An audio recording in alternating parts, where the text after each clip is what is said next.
Welcome to the third episode of Breakdowns for Breakfast. Good morning to all of you. Yes, I'm sure you're going to be able to tell I'm the one that brought this album forward because I am wearing my Thornhill shirt. I did see them live. I saw them with, I think they were, opening with Holding Absence. That usually bands are better on tour than at a festival, but they were better at a festival than on tour. I really didn't enjoy their solo set, but they were also coming off of being sick, so that could have been part of it.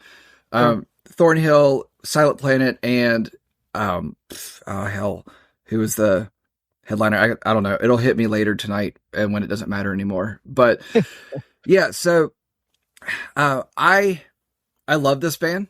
They're not like my top rated band, but the album we're going to talk today is their album, The Dark Pool, which is hailed as their debut album.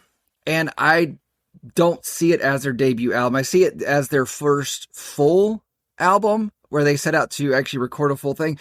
Because if you look it up on Spotify, you see they had been actually releasing, material before that in the version in the form of EPs or singles and things like that.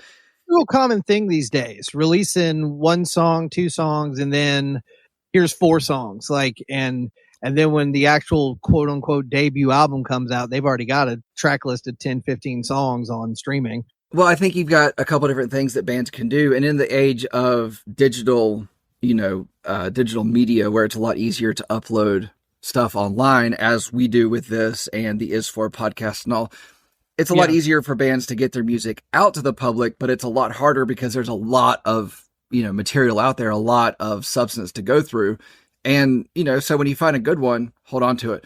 But, then you've got your bands that are, start out as cover bands and then end up going big, like Our Last Night and Fame on Fire. And their actual material is good, but they were actually really great live. I was really surprised at how good they were. I went to just go see Rain City Drive, who opened for them, and I was kind of, I would like to say blown away, but pleasantly surprised more of. But this episode is not about them. It's about Thornhill's quote unquote debut album, The Dark Pool. So do we want to start with thoughts on the album, overall thoughts? Sure. Okay. And you're a bigger fan than I am, so I'll go first and give my sort of how I kind of got into them, because I had heard of Thornhill a couple years ago, and just I didn't pay a lot of attention. But then in 2022, when they released Heroin and they were releasing some singles off of that, just my YouTube algorithm just would recommend those songs, and I really, really liked it. It's the best way I can describe it, and we'll get into some of the things on the Dark Pool too, but on Heroin, they sound like the natural progression of like the Killers or the Cure. It's like the djenty nu metal version of 80s synth pop in a lot of ways. That's not really the case on the Black Pool. But on Heroin, it is. No, I feel like the Dark Pool is a 80s electronic metalcore album, in short. So I've come up with this term. Okay. And I think this is a cool term. New gentcore. Okay.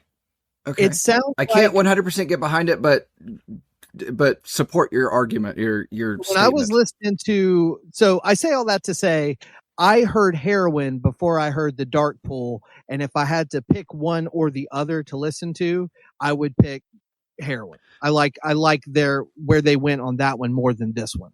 This one, to me, I come up with the term new gentcore because to me it sounds like Periphery or Archetypes meets The Cure meets Deftones.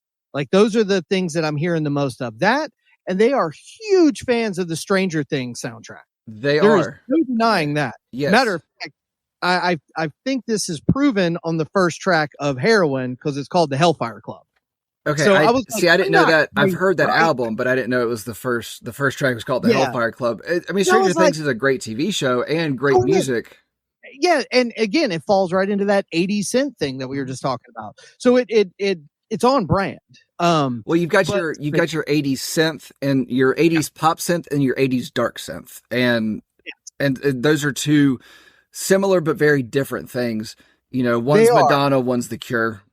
And I think that they embrace more of that on Heroin and a little less of the chuggy riffs that are on this one. That's fair. That's fair. You know, I do have quite a few thoughts about this album, as I'm sure that you could guess. Yeah. But, you know, okay, so I'll say this album actually feels lyrically like it was written from the outside looking in at a character. Like Oingo Boingo, I was listening to an interview with Danny Elfman, and he was talking about all of Oingo Boingo he wrote as a character. And, you know, he was creating a world within all of their songs and their albums. And then he's got a new project that is a lot more personable. And and this album feels kind of like that. Like the words all feel like the lyrics all feel like they are about somebody else and something else, not necessarily personal experiences that this guy had. A couple of them kind of hit a little bit in, but overall, it does feel like it is much more. And actually, the first track, "Views from the Sun," is about a world, you know, about two lovers, you know, one leaving the planet. And then it's actually truncated in later in the album, where it's a lover leaving a planet, leaving their person on Earth, where, you know, the world's being destroyed. And so, you know, there does seem to be a lot of characterization in it, but then, you know, not a lot of personalization, but that does change at certain points in it. So what I will say about this album overall is certain songs actually pair together more. Like I feel like the album flows, but I feel like certain songs pair together, but then certain songs actually feel out of order. You know, you know, I talk about it later, and I'll go ahead and jump into it now. What I feel like is, what's the last track? Hang on, I got to look at it right quick. The song Nether Place, which is, sorry? Where We Go When We Die? No, that's the last one, but the song before that, Nether Place, slow instrumental song feels very out of place to me. And I feel like it could either just be like half the length and an interlude, or just left off altogether. So agreed. Yeah, it just, I don't feel like it really fit there, and I don't feel like it really fit the feeling of anything else on the album. So the track listing does feel chunky to me. Yeah, and I've brought this up on pretty much every episode, and I'm going to continue to do so because it's just how my brain works. I find certain segments of records are like, that's the sweet spot for me. Like sometimes it's the back half, sometimes it's the front half, sometimes it's track 3 through 8, like whatever it. And for me, this one felt, full disclosure, the first two songs are like right up my alley. Right. When the first song kicked Views from the Sun and Nurture. Yeah. Yeah. So Views from the Sun, when it first kicked in, it felt sort of generic to me, like that kind of riff, like that Archetypes, Periphery kind of riffs, which are cool, but it's like I've heard other bands do it. But then when he comes in with that almost falsetto, clean vocal, as opposed to what you're expecting, I loved that. Like I prefer that style of vocal. And then Nurture, I mean, that's just like a straight up banger. Like so we'll go ahead and jump into talking about Views from the Sun and Nurture. Okay, last thing is though, that after those two songs, I don't feel like it ever gets back up to that. Like I feel like they start to slow it down a little bit, and as the record progresses, they do come back up, but it never comes as, to me at least, it never clicks as well as it does as on those first two tracks. See, I really feel like this album really ebbs and flows, and it's like when it drops down fairly far, and sometimes it feels on purpose, and sometimes it definitely feels by accident, but overall, it definitely feels intentional to me. You know, an intentional accident, if that makes any sense. So, all right, Views from the Sun.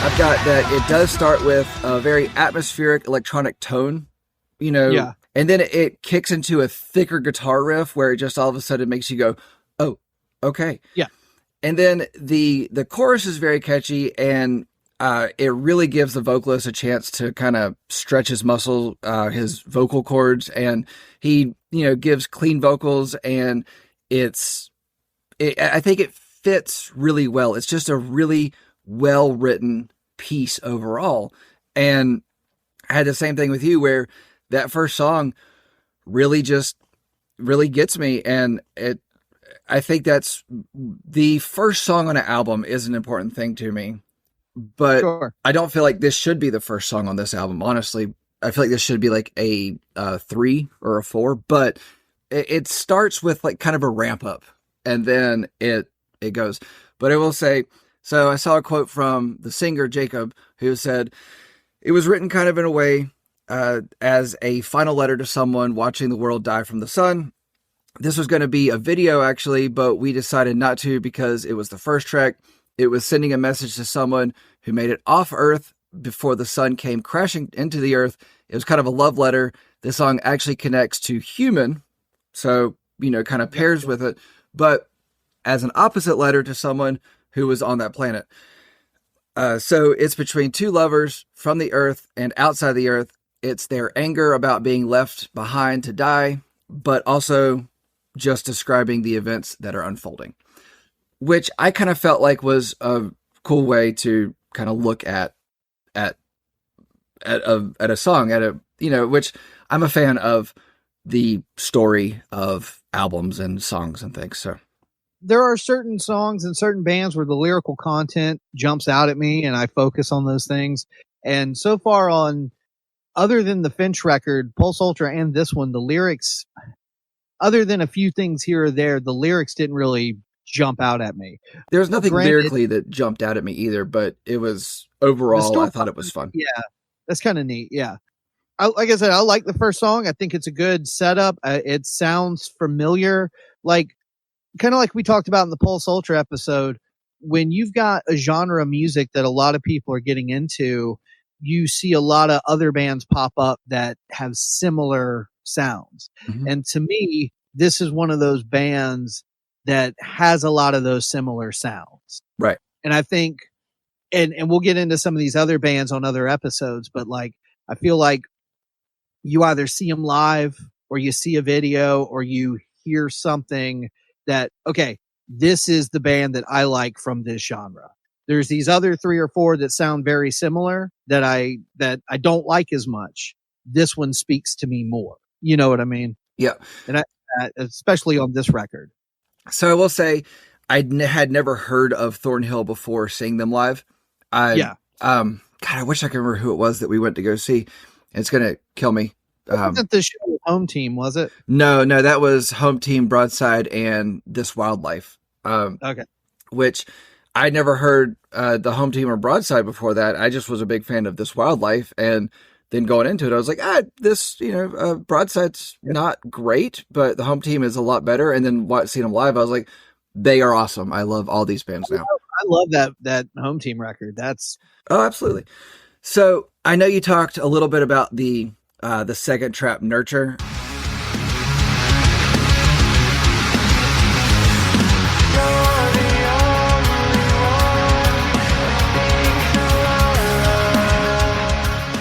And the only really things I have to say about that is it starts off with a heavy drum presence that's you can't ignore. The guitar riffs are nothing less than captivating. The guitar work on it is just chunky and good.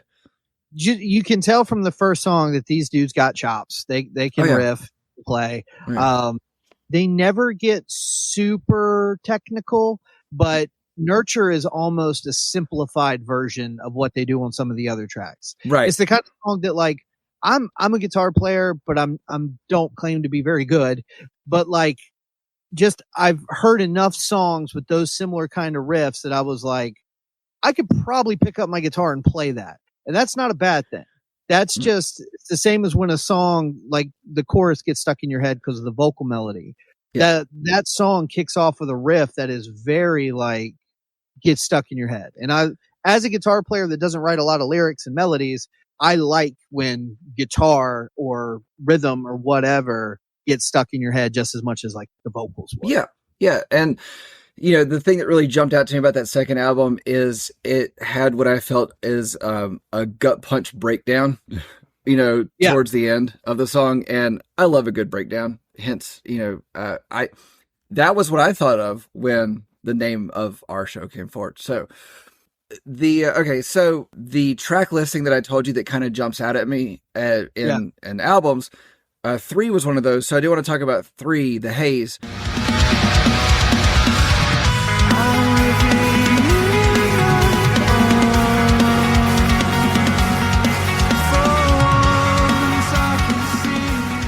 So it does have a long intro, but it does have a heavy guitar undertone the entire time, which I enjoyed because I feel like it was just kind of setting up the drums that come in with, this like driving beat that, quite honestly, the first time I heard it and up to the last time I heard it got me pumped. Like it's one of those songs to me, like the front side of the song is a lot better than the last part of the song, last half. The song gets me energized, and it's actually something I've gone to a couple times now, like just the beginning of it, just the first half of like, okay, we're going to listen to this and get some energy going. This is the section of the album that I kind of don't check out, but like I can't even tell you what this song sounds like off the top of my head. Okay. Like nothing stuck with me on this one. And I feel like we've talked about this before, 3 is one of those tracks that should be like a single, like should be like a super memorable song. And apparently it was to you. And you've lived with this record a long time. I basically just crammed it in my brain 4 or 5 times in a row for this show. So certain things, if I sit with this album for a few more months, certain things will stand out to me more. But I remember I didn't like his voice as much on this one as I did on some of the other songs. Okay. And I will say, when it comes to this genre of, I like my phrase new gentcore. I think that's cute. That's fine. One of the aspects, and you hear this a lot in Deftones records, especially some later ones, is the shoegaze element. Mm-hmm. Yep. Never been a fan of that. Never. Like, I like it when a band is a shoegaze band, but I don't like it when bands put a shoegaze element of things into their albums. So for me, tracks 3, 4, and 5 here all have a shoegaze element to them. And that aspect of the songs I did not like too much. Now, track 5, In My Skin,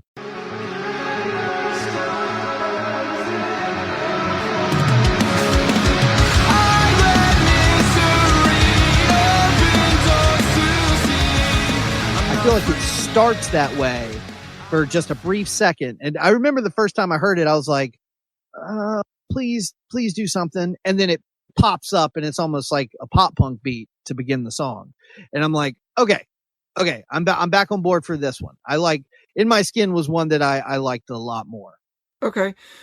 So I did want to actually jump on something you were talking about before, where you were saying that they're big fans of the Stranger Things soundtrack. Yeah. Because while there was a few of those, those tones and whatnot throughout this album, the one thing that really jumped out to me was the beginning of Red Summer.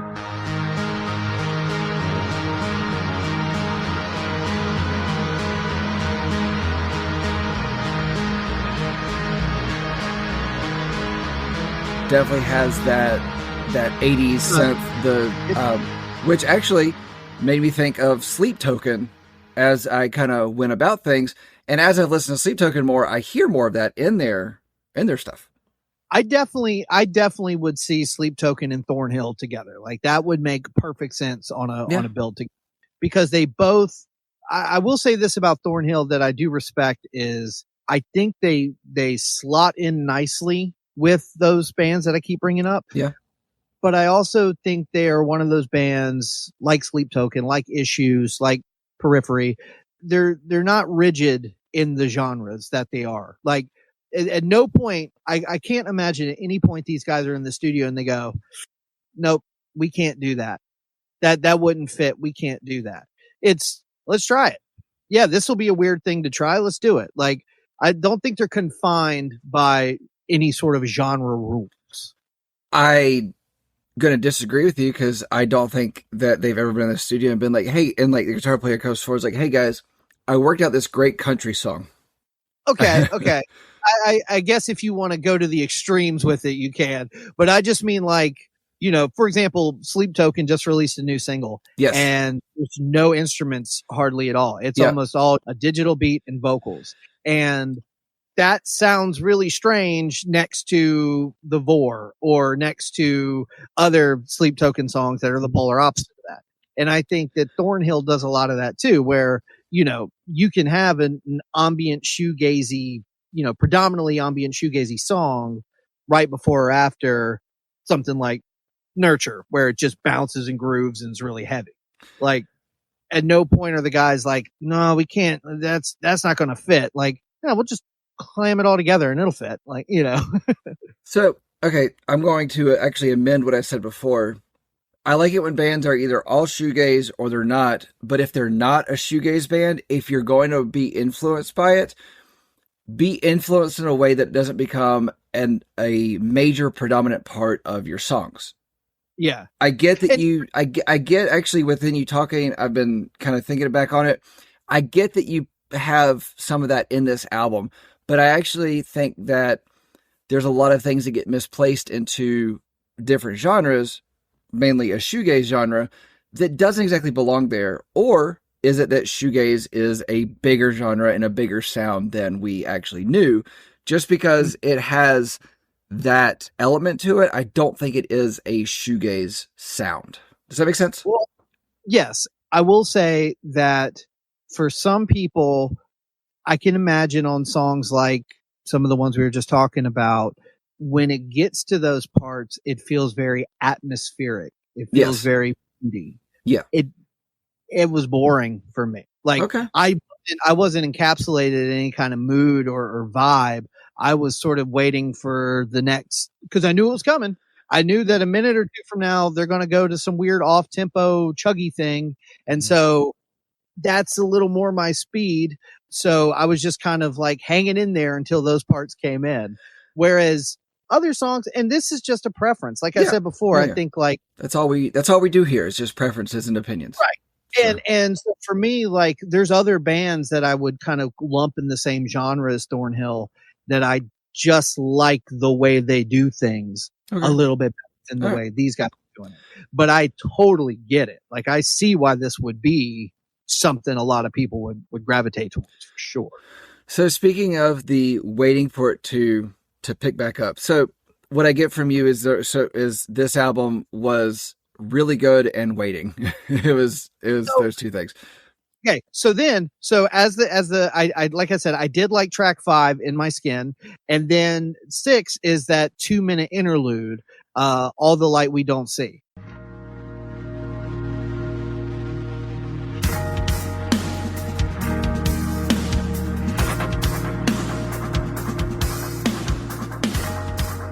And I remember thinking when I first heard the song, I was like, this feels like the middle of the record.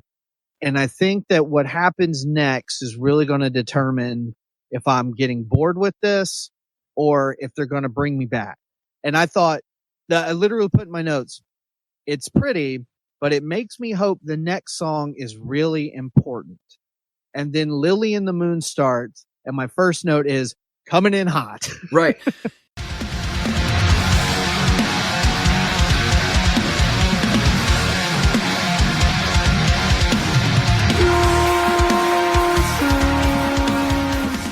And I the perfect move at that point on the record. And so I kind of feel like actually the first Red Summer, what was it? I got it written down. So Red Summer should have been pushed back on the album and paired with All the Lights We Don't See, because if you actually listen to if you skip In My Skin, and In My Skin is one that doesn't really pair with another song. So track 1, track 3, Red Summer, the way that it ends kind of leads into All the Light We Don't See, which reminds me of James Mabe's first book, All the Lights in the World. But anyway, so I feel like Red Summer, All the Light We Don't See, and Lily in the Moon should be all paired together. Yeah, like, and that's one of the biggest criticisms I actually have of this album is the songs feel out of order. I also feel like The Haze would pair well with it. You know, I feel like they wrote the album more in a way of, like, they wrote these songs all go together, and then they were like, well, this isn't a full album. We need to come up with more. And so they kind of spaced it out. And I don't feel like that was a good move. I feel like it would have been a better listening experience if you just heard the whole thing all the way through, because you're right. All the Lights We Don't See does have a long, slow intro. And then Lily in the Moon instantly punches the album back up. Just instantly, just, you know, fast guitar, just a heavy drum beat. And then it's got an incredibly catchy chorus. And I think it is one of the standout, if not the standoutest track on the album. I put it in the top 3 for sure. That was one. And I think because it comes after the 2 minutes of really slow kind of, you know, that did work, you know. I think whatever you put before All the Light We Don't See can be altered, but I think coming out of that into Lily in the Moon worked really well. And then we get into some more stuff that just didn't really stick with me. Yeah, and that's where I feel like it's kind of out of order, because it's like the next like 2-3 songs kind of have a very different feel overall. Yes, and I will say, looking at my notes here, one thing that I do remember is Coven.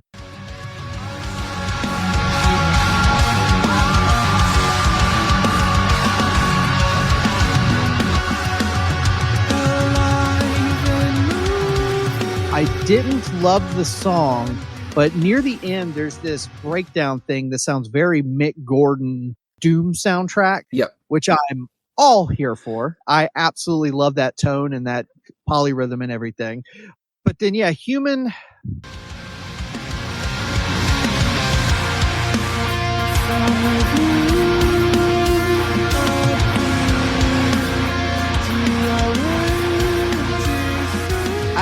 That whole section there, like Coven, Human, Another Place, like, I don't know, like those 2 songs, Coven and Human, are both fine, but they're not doing anything we haven't already heard them do better on previous songs.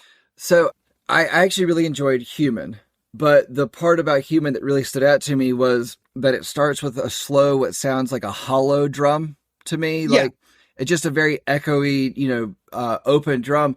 And then the drums don't let up the whole song. And I actually went back and listened to it, and it's like, it just stays a constant thing. The drums, like the drum volume kind of drops at one point, but the drums, the beat is still there. And it's like the guitars kind of drop out at one point, and it like the song doesn't lose its momentum for me. It does keep moving along. I remember thinking the chorus was really good too. I remember it pretty hooky and pretty big. One thing that I did notice on a couple of earlier tracks, and they do throughout the record, that again, especially if you're a drummer, this is probably a lot of fun. But for me, I've heard songs like this before where the guitar is really simple, the bass is really simple, but then the drummer is doing some sort of weird snare tom pattern. And for me, that's not enough to keep me like into it. Like, to me, it's still kind of slow and blasé. If you got a good vocal melody, you got good lyrics, the song is working in other ways, I don't hate it or anything like that. But I did notice there are times where the drummer is not overcomplicated, but you can tell he's very technically proficient too. Yep. And he wants to do more than just play a straight 4/4, which is cool. And you can hear it on the album, and you could definitely tell it live, but the drummer it's almost like the rest of the band recognizes the drummer needs a little bit more room to breathe and is a star to shine within the band, because it was like the drummer was a little bit better lit, and he did more, and he got a fairly good solo live, and it was good. You know, I really enjoyed the drums on the entire thing. And I mean, some albums, guitar really jumps out to me. Some albums, the bass jumps out. Sometimes the drums jump out, and sometimes the lyrics jump out. And this is one where the drums really jumped out to me, especially, well, not especially, excuse me. All of them really kind of collide together on the last track, where we go to die, or where we go when we die.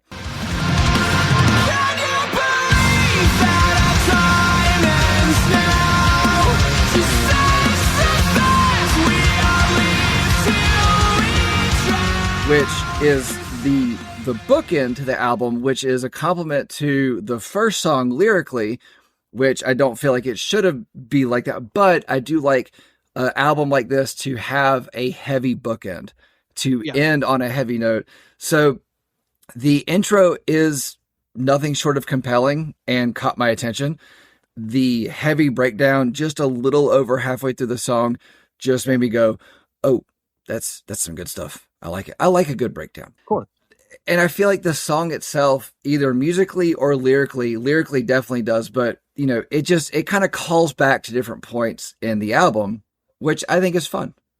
Yeah, I think the last song is a amalgamation of a lot of things we heard on earlier tracks, but I put that song in the same conversation as the first couple songs.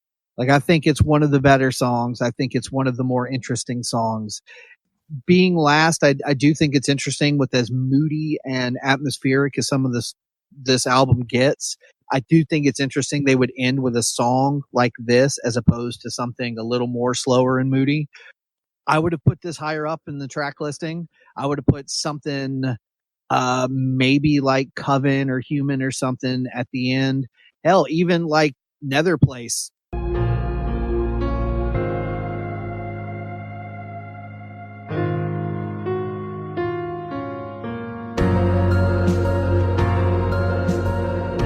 They could have ended the record with something like that. You know what I mean? So I feel like Nether Place actually should have been just flat out either cut short or merged or left off. I don't feel like it really fits at all. And especially when you go from a slow instrumental, like what feels like a well-written piece of music. Yeah. But not for me. But you go for this like slow instrumental thing to this like driving heavy, just, thunderbolt crotch punch of a song. And if I ever start a southern rock groove metal band, what was that? Thunder crotch punch? Thunderbolt crotch punch. Thunderbolt crotch. I can't even say it. I like it so much. I'm here for it. I just have these random things I say in our episodes of stuff, and you're like, that's an album. So go on. Well, I was just gonna say one other thing that we talked about. There are aspects of this album that I think work better with the headphones on. I think that a lot of the nuance will get lost if you're driving around in your car listening to this.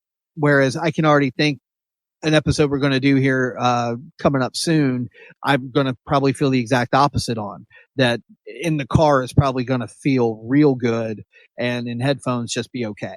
I can't remember who it was, but I have an album, and in the album, it's a live album. I'm going to have to go back and figure out who it is because I got like 3 different bands I think it might be. But it says this album is not meant to be listened to through headphones or on good speakers. It's meant to be listened to with at least 2 blown speakers at 60 miles an hour with all the windows down. Yes, I know what you're talking about. Damn it. I either have that or have heard that same thing. We'll figure it out. Yeah, we'll figure it out later. So go on with what you were talking about with this album and headphones. I do think it sounds, the heaviness is more powerful, and then the atmospheric parts are more moody and nuanced with the headphones on. I don't think it's a terrible record without it. Like, I've listened to some of this with computer speakers. I have decent computer speakers. Me too. In the car. And it's still good. It's still definitely, especially songs like Nurture and Where We Go When We Die that have those like heavier moments feel good when you're driving, whatever. But yeah, I would recommend headphones for this one for sure. So again, heard them live for the first time. Loved. I bet fun live. Oh, I they can they were imagine. they were a lot of fun live. I mean, I left with a shirt, and I don't buy a shirt Yeah. for anybody that I see live. If I feel like they deserve it, then they do. And they're also from Australia, which is actually says on the shirt they're from Brisbane. Oh, my things. Okay, Brisbane, Australia. Yep. So See, and I will say, I've noticed something over the past few years. I actually posted this on Facebook. Well, it's probably been a while now. A lot of my bands that I've becoming more interested in over the past couple years are not American. no, Bands like Electric Callboy, Sleep Token, Hot Milk, like all these bands are from London and over in the UK and stuff. And I just think that they're not as bound by like rigid generic genre rules, and they're not. they're allowed to be a little more avant-garde. And I think this is a good example. I can see why people would want more of this for So sure. on the headphones aspect, I I don't think this is an album that's necessary to listen to through headphones. Like you were talking about, you listen to it in the car, you listen to it through your computer speakers, and you enjoyed it both ways. And then you listen to it through headphones and you get a different experience. And I will 100% agree with every part of that. I listen to it all the same ways. I will add my phone to it, while doing dishes and stuff. I just play it on my phone. But I think you can thoroughly enjoy the album through speakers in an open space. But there were a lot of little nuances and little things that happened in headphones that didn't happen through my speakers. And so I don't think it's a headphones required album, but I do think it's a headphones benefit album. Let's put it that way. Yeah, give you that. I give you that. Is there anything else, or you want to kind of give final thoughts? So this album, I think, shows that we should pay more attention to the music scene out of Australia for sure, to go along with what you were just saying.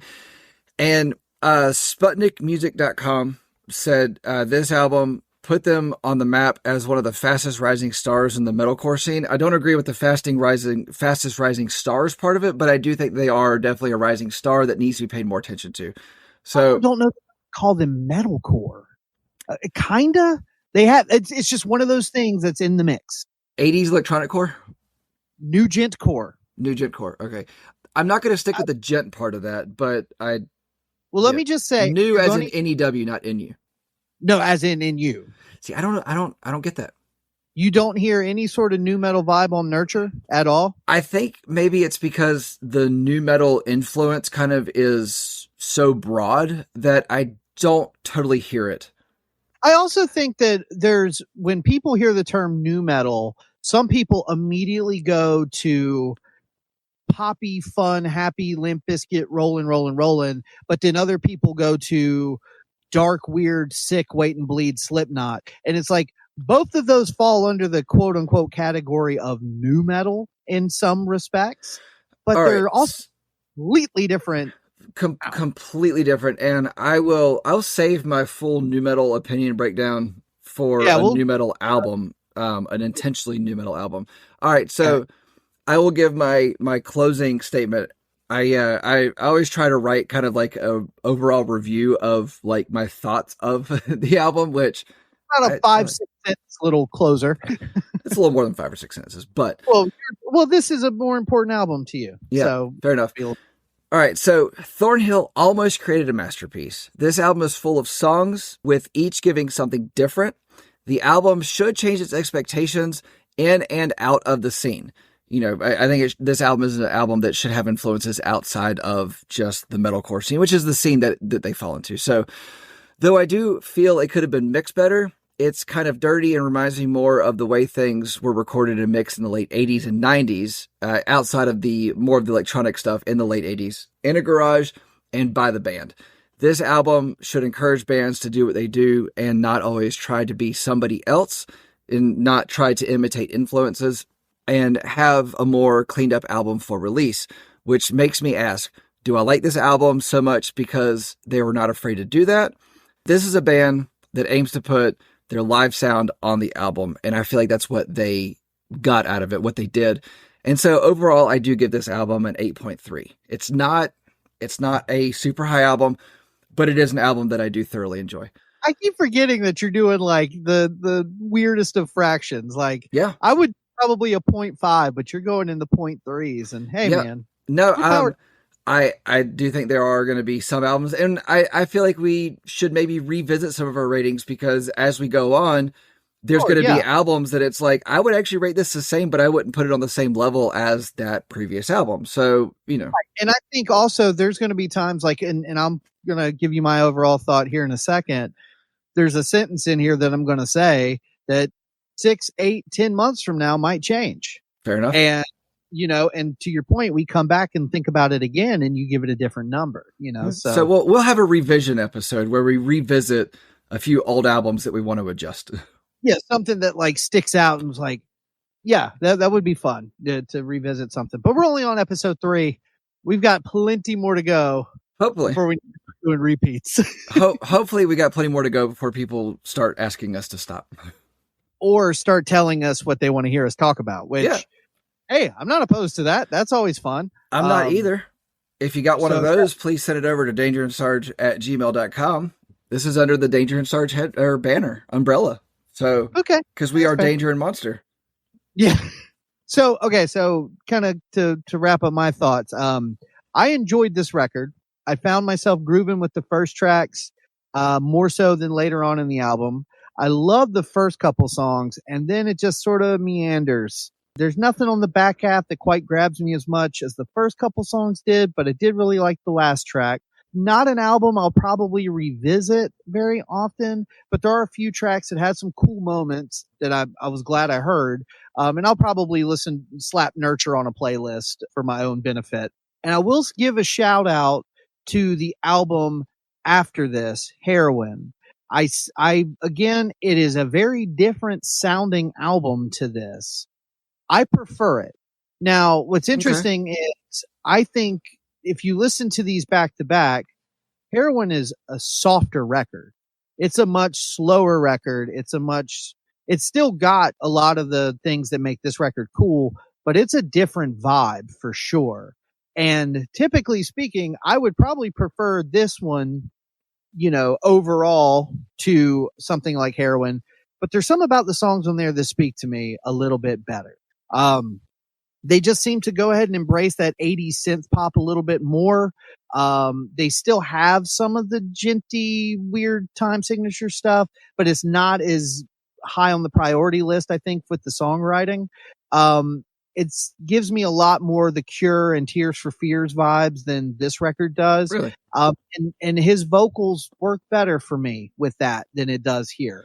I really haven't given that album much of a chance, so I'll do so. I've given this album much more of a play. Yeah, I would recommend it. I think it'll take a listen or two to actually like get into it because it is so far removed from what this one sounds like.